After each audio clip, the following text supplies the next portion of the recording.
good cook sometimes. Hey everyone, and welcome to episode 4 of Tolkien Talks. This week I read chapter 4 of Fellowship of the Ring. It was called A Shortcut to Mushrooms, and I was pleasantly surprised.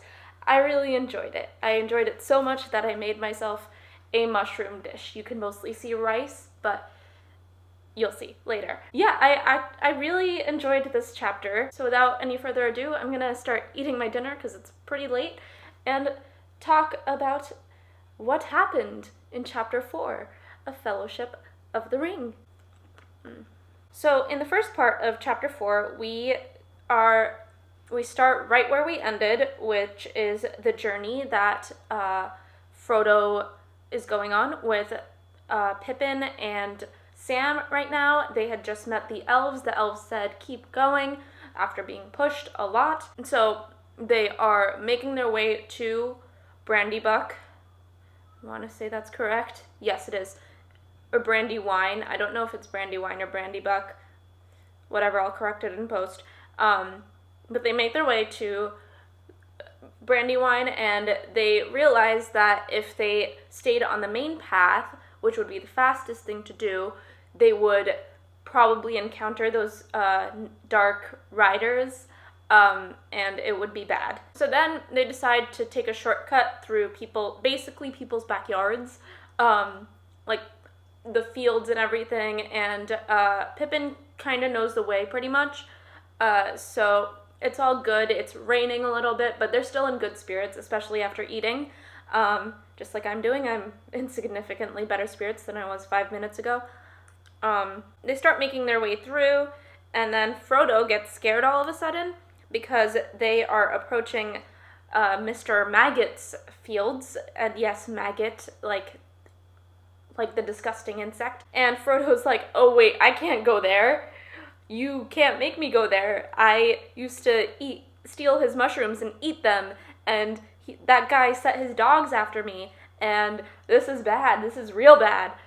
And then Pippin and Sam were just like, come on, bro.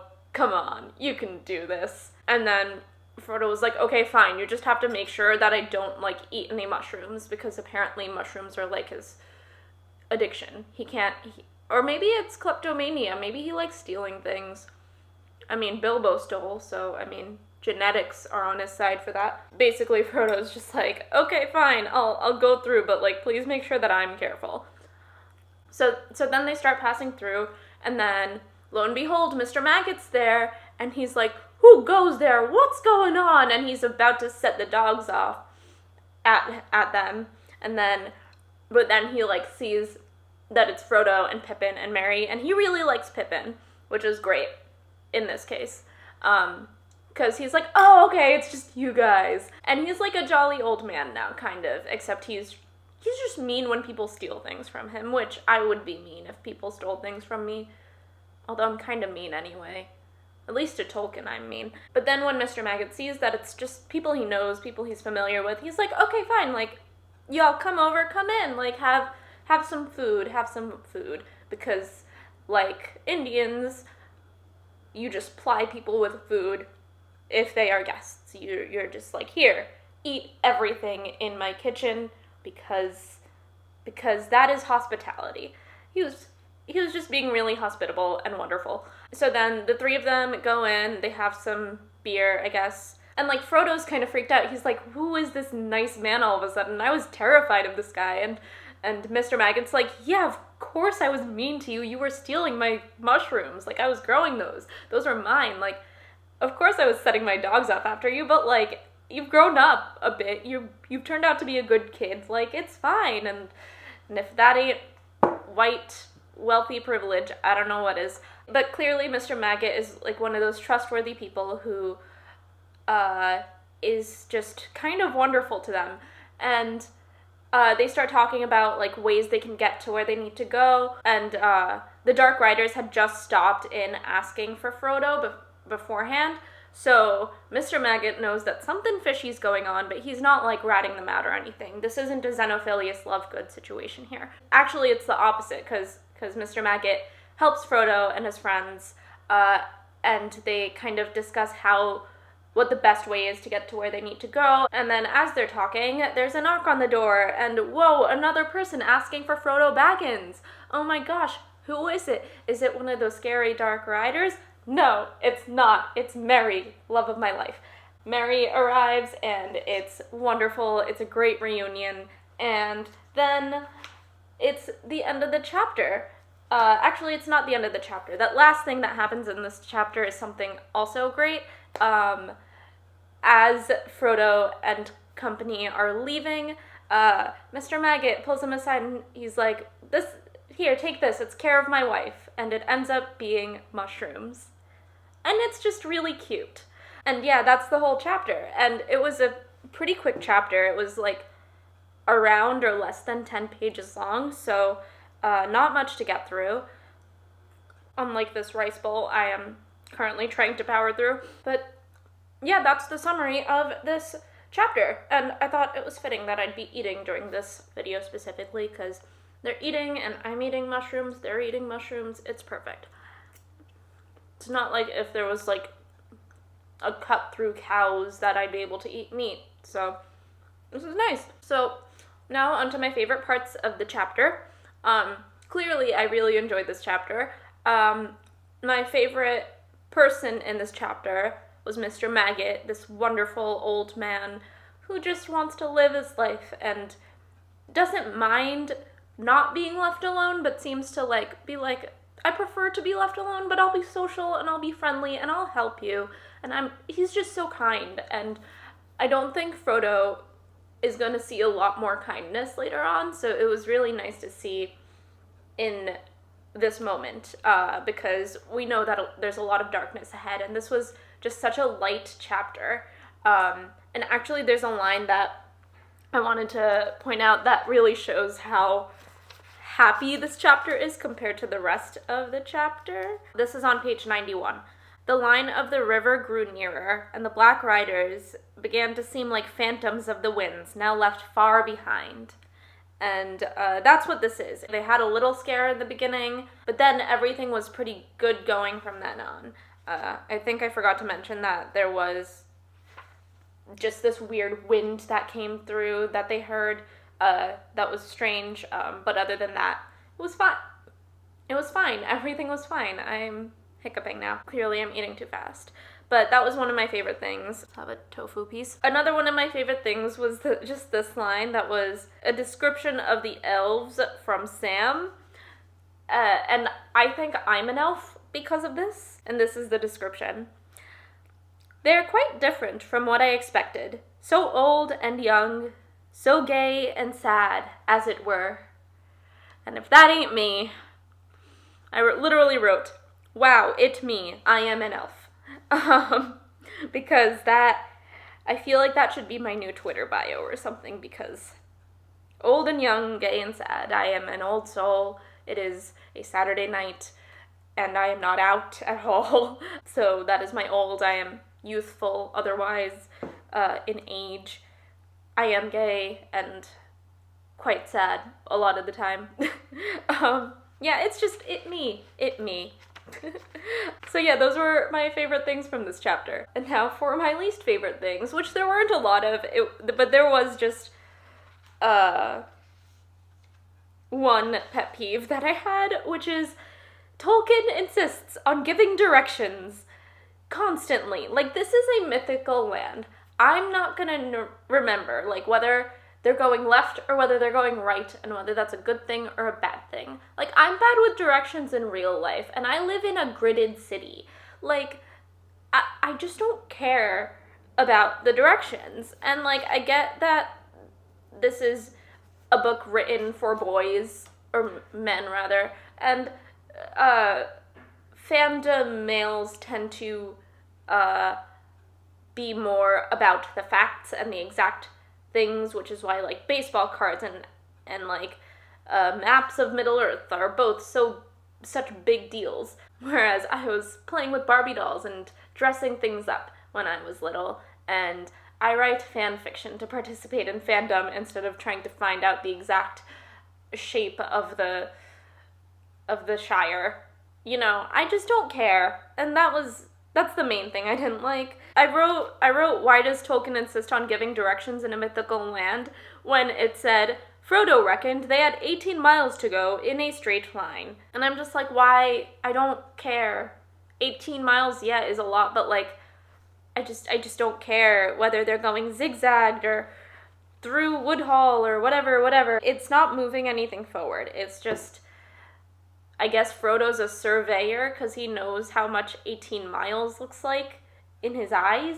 It's just an unnecessary detail, I think. It feels like Tolkien was being paid by the word count, the same way Dickens was, where like he was like, I'm going to insert every single little detail I can. And the other thing, I just didn't like this one as much as the others, was the song that Sam and Pippin start singing when they're resting by the tree and eating some food as they make their way towards Mr. Maggot's house.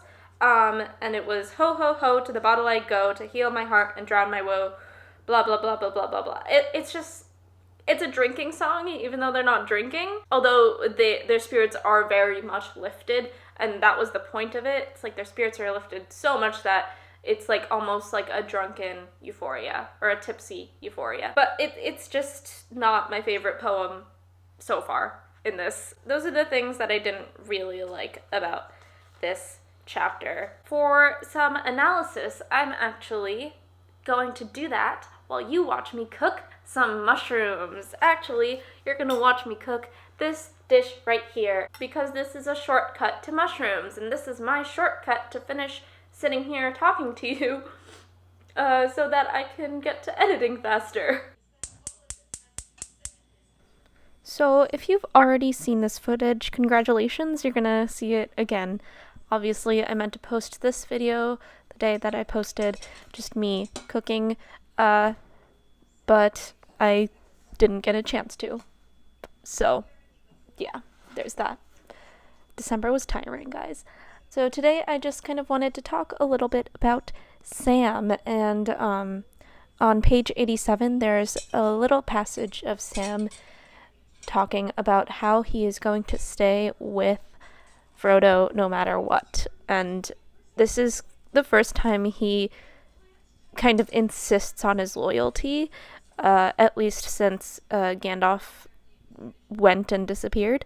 So this is first Frodo speaks, saying, "It's going to be very dangerous, Sam. It is already dangerous. Most likely neither of us will come back." And then Sam says, "If you don't come back, sir, then I shan't, that's certain," said Sam. "Don't you leave him," they said to me. "Leave him," I said. "I never mean to. I am going with him if he climbs to the moon, and if any of those Black Riders try to stop him, they'll have Sam Gamgee to reckon with," I said. They laughed. And then the they and that are the elves who kind of laughed at him, which is just such a sad moment because he was so extremely excited to talk to the elves, to meet the elves, and that was the one thing he was just so excited about. And it's one of those never meet your hero situations where when you idolize someone so much they almost become an idea, and when your idea of them is shattered, it's the worst thing in the world. But this character is my favorite because he doesn't take it as something to be shattered by. Sam unexpectedly doesn't quite mind the laughter because he's like, well, they are much older and they're old and young and gay and sad, like I said before, and Sam seems to understand that it really doesn't matter whether he likes them or not. He now, after meeting them, he respects the fact that their existence is far bigger than his own, and that's almost better than admiring something from afar and just wishing that you could meet something and then being completely disappointed by it.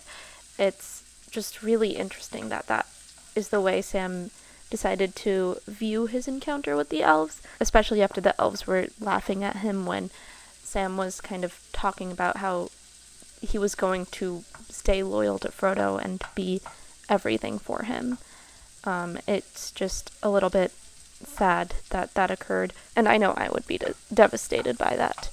But then Frodo is incredibly surprised by Sam, even though I wasn't really, because Sam has always seemed to be the type that he doesn't mind getting excited. He loves getting excited about things. He loves just being slightly emotional and loving things wholeheartedly, but he still understands that the reality of situations, and he still worries. So he knew that after he met the elves, he would have a different opinion of them. But Frodo is very surprised by this. And he says that, and the narrator says that Sam's face was unusually thoughtful. But honestly, I think that's kind of Frodo realizing that his friend is more than just this guy who tends to his garden and is friendly with him. I think Frodo didn't quite value Sam enough until now. I think it's so important to have people and to be a person who is unabashedly enthusiastic about whatever they want to be unabashedly enthusiastic about, but also leaves room to be thoughtful and understands the weight of certain situations. And that's exactly who Sam is, and it's exactly what Frodo needs, because so far it looks like Frodo thinks of things a little more in black and white than Sam does. Like, immediately after Sam says that the elves laughed at him, Frodo's like, so you were disappointed, right? Like, did you like them now that you've met them in real life, or do you not like them? And Sam was just like, I don't think I like or dislike them. I think they're just these beings that know more than I do, and that they are so interesting. And it's just awesome to see Sam viewing something so complexly, and it's gonna be so important to view things complexly, especially once we end up meeting the rest of the Fellowship, and also Smeagol, who becomes almost the most important character in the series. So yeah, I just think it was an interesting look at how Sam views things, and also how Frodo views Sam, because clearly Frodo didn't get out of his privileged head long enough to realize that his friend, who he's known forever, has some real thoughts. Yeah, okay. Back to your regularly scheduled Tolkien talks. So, as always, I'm going to end this with a quotation that I really, really loved from the chapter. So this is actually the last paragraph in the chapter, and I just really, really loved it. It was a good ending to the chapter, and it's on page 97 of this edition. They watched the pale rings of light round his lanterns as they dwindled into the foggy night. Suddenly, Frodo laughed. From the covered basket he held, the scent of mushrooms was rising. And that is it for this video. I will see you guys next time when we talk about Chapter 5, A Conspiracy Unmasked. Sounds dark. Special thanks to Jay Patel, John E. Norum, and Untapped Inkwell for being my patrons. If you would like to support my video work, head on over to my Patreon and check out the perks.